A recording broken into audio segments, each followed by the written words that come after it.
Pourquoi un homme dit qu'il est trop occupé? C'est ce qu'on va voir aujourd'hui dans cette nouvelle vidéo, parce que c'est une question qui revient souvent.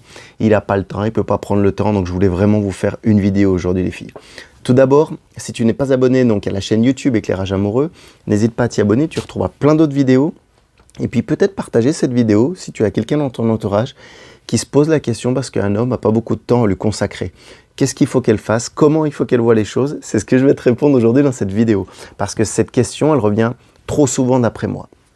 Et en fait, un homme peut pas avoir le temps. Ouais, il peut ne pas prendre le temps pour toi ou pour ton ami d'ailleurs. Ou également, moi je me suis noté, peut-être qu'il n'a pas le temps en ce moment parce que ouais, il est débordé, il a trop de travail, il n'a pas le temps.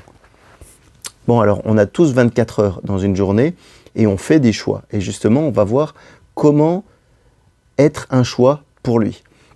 Et ce qu'il faut se dire, c'est que, enfin ce qu'il faut comprendre même, c'est que c'est encore pire quand tu vois par exemple cet homme qui est dans les réseaux sociaux, enfin qui est sur les réseaux sociaux, qui est connecté, ou le week-end, peut-être que tu l'as vécu, il est à un week-end sportif où il s'amuse avec ses amis et en fait, il n'a pas de temps pour toi.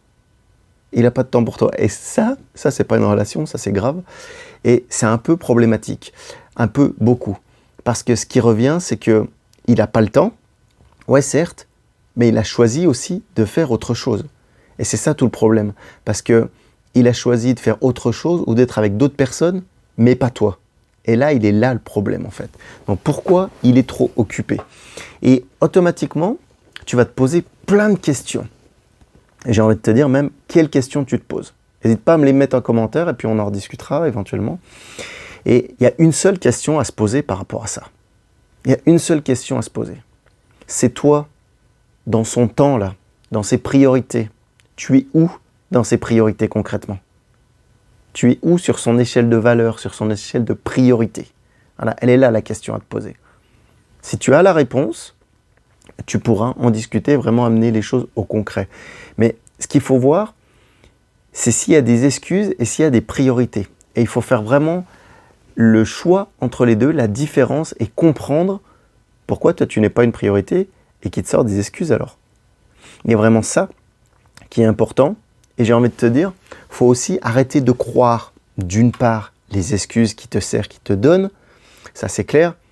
Mais surtout ici, il faut arrêter de réfléchir comment tu peux obtenir plus de temps avec lui ou comment tu peux obtenir de son temps. J'ai même envie de te dire, comment obtenir de son temps?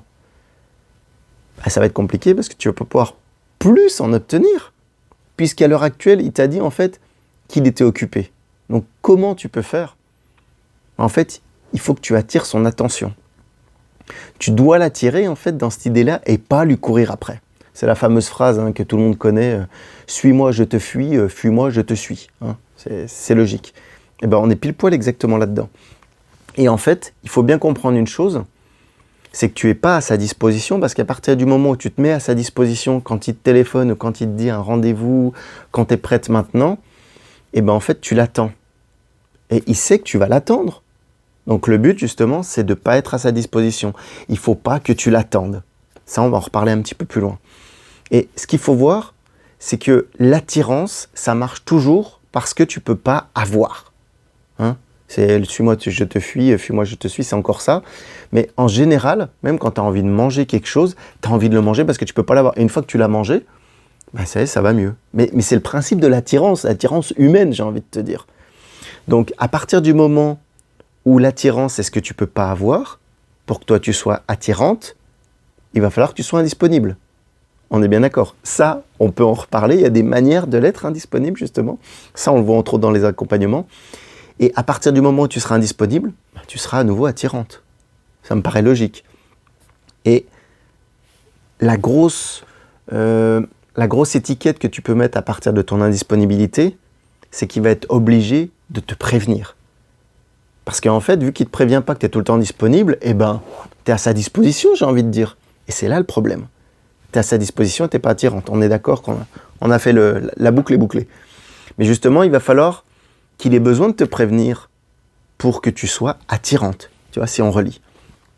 Et si je vois un symptôme qui revient souvent, qui est caractéristique, des femmes qui manquent de temps avec un homme ou lequel pour l'homme n'a pas de temps pour elle, bah en fait c'est que quand il appelle pour un rendez-vous, que ça soit sans délai, et ça tu pourras le remarquer, c'est souvent ce qu'on appelle à la dernière minute, et ben c'est ça le problème, c'est que tu réponds.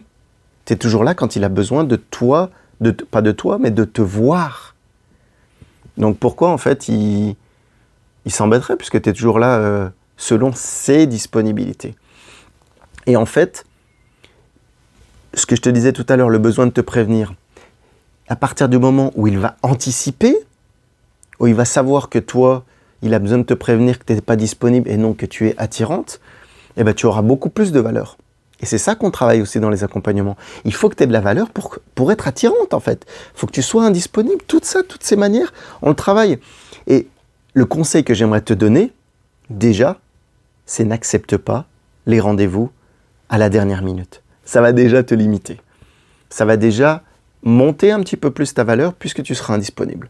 Et après, pour tout le reste, n'hésite pas à me contacter, on peut en parler. Il n'y a aucun problème, je suis à ta disposition, que ce soit sur Facebook, sur arnaud.rivière ou sinon sur Instagram, arnaud-lovecoach. Je te dis à bientôt dans une prochaine vidéo. Ciao, bye bye.